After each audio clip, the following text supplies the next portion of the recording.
Great morning दोस्तों, great morning. Bhupesh आनंद। मैं आज के इस लेक्चर के थ्रू आपको ये बताना चाहता हूँ that what are the job opportunities available after NISM mutual fund. अगर आप mutual fund level 5A series SEBI registered SEBI का initiative, education initiative by NISM, national institute of security market का, अगर आप वो डिस्ट्रीब्यूटर का म्यूचुअल फंड वाला कोर्स कंप्लीट कर लेते हैं तो आपके पास अलग अलग डिफरेंट अपॉर्चुनिटीज हैं।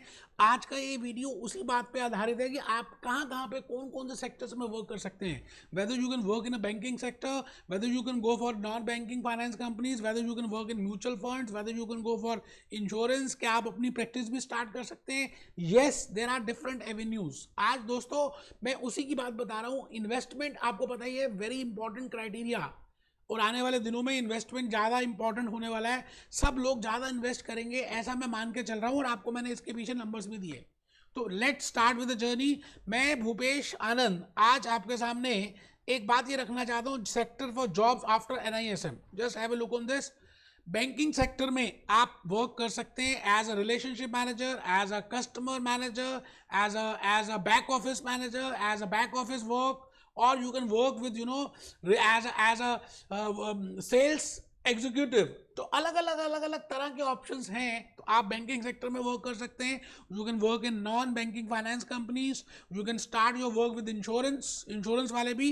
आप ये बताइए ना, एक रामलाल है, एक श्यामलाल है। रामलाल ने लेवल 5A सीरीज का म्यूचुअल फंड एटलीस्ट वो एग्जाम क्लियर किया है, और श्यामलाल ने नहीं किया। दोनों ग्रेजुएट हैं, but natural insurance will choose this because insurance and mutual fund are similar products. दोनों भाई बहन है ऐसा मान लीजिए, है ना। ब्रोकिंग फर्म्स, आप SMC, आप एंजल ब्रोकिंग, आप डिफरेंट ब्रोकिंग फर्म्स में वर्क कर सकते हैं। अभी मैं आपको दिखाऊंगा। You can work as a own distributor. आप अपनी प्रैक्टिस स्टार्ट कर सकते हैं अपने रिश्तेदारों के साथ, अपने क्लाइंट्स के साथ, उनसे उनकी इन्वेस्टमेंट कराकर, सिप कराकर। You can work banking sector में। मैंने लिखा बेटे अलग अलग बैंक हैं, आपको पता ही, आप बैंक में जाते ही रहते हैं, वो आपसे म्यूचुअल फंड की बातें करते ही है ना। जो सेल्स एग्जीक्यूटिव, जो आपका रिलेशनशिप मैनेजर है, तो you can work in SBI, Kotak, axis, HDFC, IDFC, कहीं पे भी। नॉन बैंकिंग फाइनेंस कंपनी की बात करें तो मुथ्थू फाइनेंस, टाटा कैपिटल, है ना, और उसके बाद बजाज फिनसर्व, महिंद्रा फाइनेंस, ये सब कंपनीज के नाम आपने सुने हैं। बेटे आपके पास ऑप्शन बढ़ जाती है if you clear this examination. Third is you can work with any insurance companies or with mutual funds. आप म्यूचुअल फंड में भी वर्क कर सकते हैं, क्योंकि म्यूचुअल फंड वाले भी को भी तो एम्प्लॉयज चाहिए। उनको भी तो वो लोग चाहिए जिनको म्यूचुअल फंड का ज्ञान हो, who know how to calculate NAV, how to, what is the meaning of this, what are distributors. तो you can work with mutual funds, Reliance, LIC। मैंने अलग अलग नाम वैसे आपको बताने के लिए, एक आइडिया के लिए रखे हैं। ब्रोकिंग फर्म्स, बेटे स्टॉक ब्रोकर्स, ये सभी म्यूचुअल फंड सर्टिफाइड लोगों को रखते हैं। आप उसके बाद स्टॉक ब्रोकिंग का वर्क भी स्टार्ट कर सकते हैं अगर आप रिक्रूटेड एग्जाम्स क्लियर कर लें। रोल्स, अब मैंने एक छोटी सी स्लाइड प्रिपेयर की कि इसमें क्या क्या तरह के रोल्स आप काम करेंगे। जैसे मैंने कहा NBFC, मैंने कहा बैंक्स, मैंने कहा इंश्योरेंस, और you can start with your own practice. तो there are different roles. First role मैंने लिखा कस्टमर केयर एग्जीक्यूटिव। आप कस्टमर केयर एग्जीक्यूटिव का रोल यूज कर सकते हैं। सेल्स एंड टारगेट ओरिएंटेड हो सकता है। रिलेशनशिप मैनेजर का नाम सुना ही हुआ आपने, है ना। आप अलग अलग क्लाइंट्स के रिलेशनशिप मैनेजर बन सकते हैं, क्लाइंट सर्विसिंग और बैक ऑफिस का वर्क भी कर सकते हैं। सवाल ये आता है कि आपको पैसे कितने मिलेंगे।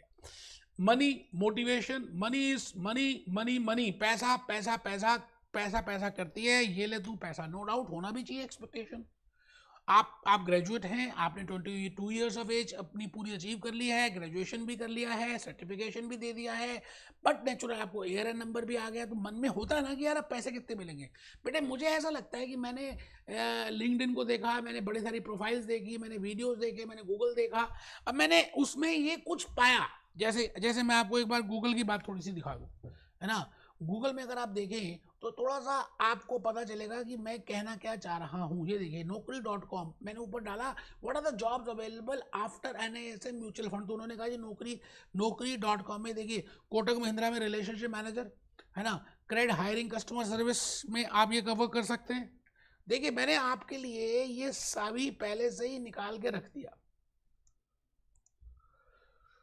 ये देखिए जी, equity advisor, equity dealer, relationship manager, leading client. It mean जो मैंने आपको अभी अभी बताया कि you can work here, you can work as a relationship manager, as a customer orientation, as a customer guide, as a sales executive, as a back office कर सकते हैं।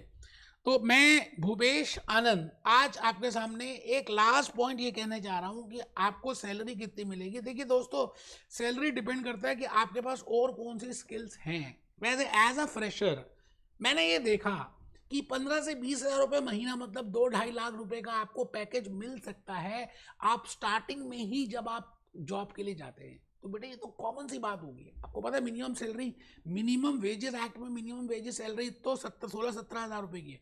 तो आराम से आपको 20-25 हज़ार रुपये महीने के मिल सकते हैं। और उसके बाद तो बेटे पूरा जहां आपका है, आप अपनी प्रैक्टिस भी स्टार्ट कर दीजिए, अपनी कंसल्टेंसी भी स्टार्ट कीजिए, अपनी जॉब भी कीजिए, आगे एग्जाम्स भी दीजिए NISM के बाकी सभी, और आगे बढ़ते जाइए। मेरी आप सबको शुभकामनाएं। Be happy, B jolly, B cheerful.